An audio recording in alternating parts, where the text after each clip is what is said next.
আপনার কি মন খারাপ? তাহলে আপনার জন্য আজকে একটা গল্প বলি। একটা সমুদ্র দিয়ে হচ্ছে একটা জাহাজ যাচ্ছিল।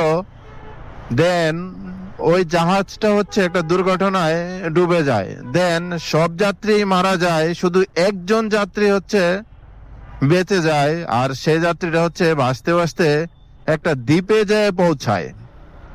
তো সে যখন হচ্ছে দ্বীপে যেয়ে পৌঁছালো, ওর জীবনে খুবই মানে সে একটা এরকম একটা অবস্থা যে সে এখন কি করবে, কি খাওয়া দাওয়া করবে, কোথায় থাকবে। কারণ দ্বীপে তো হচ্ছে আর কোনো মানুষজন নাই, শুধু জঙ্গল আর হচ্ছে পাশে সমুদ্র। হ্যাঁ, তো যাই হোক, ওর কয়েকদিন হতাশায় থাকার পরে সে সমুদ্রে হচ্ছে একটা কাঠ টাট দিয়ে সমুদ্রে থেকে একটা সে ঘর বানালো। তো ঘর বানায় হচ্ছে সে বসবাস করতে থাকলো ওইখানে। সমুদ্র থেকে হচ্ছে মাছ নিয়ে, তারপরে ওই জঙ্গল থেকে ফল টল নিয়ে ও ওর মতো হচ্ছে ওইখানে জীবন শুরু করলো।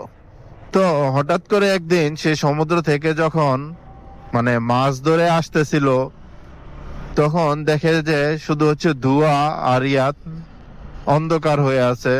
কারণ তার যে ঘরটা আছে, এই ঘরটা হচ্ছে আগুন লেগে পুড়ে গেছে।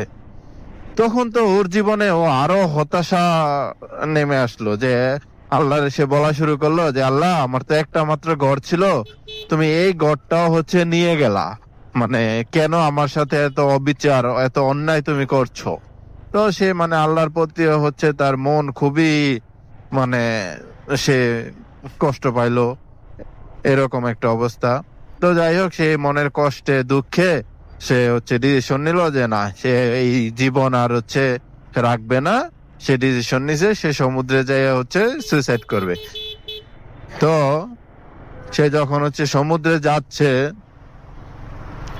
তখনই হচ্ছে মানে সমুদ্রের কাছে যখন চলে আসছে, তখনই দেখে যে হচ্ছে একটা জাহাজ ওর দিকে হচ্ছে আসতেছে। তো ও তো দেখে খুবই অবাক, আরে মানে জাহাজ ওর দিকে আসতেছে।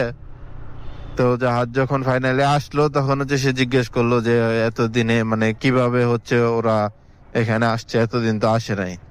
পরে হচ্ছে ওই জাহাজের যেই মানে ক্যাপ্টেন ছিল, উনি হচ্ছে বললেন যে হচ্ছে এখানে যে মানে দুয়া দেখে হচ্ছে বুঝতে পারছে যে কেউ এখানে আশ্রয় আছে, ওর উদ্ধার করা দরকার। তাই হচ্ছে ওরা উদ্ধার করতে আসছে। তো মোরাল অফ দ্য স্টোরি আপনারা কি বুঝতে পারলেন একটু হচ্ছে কমেন্টস করে অবশ্যই জানাবেন।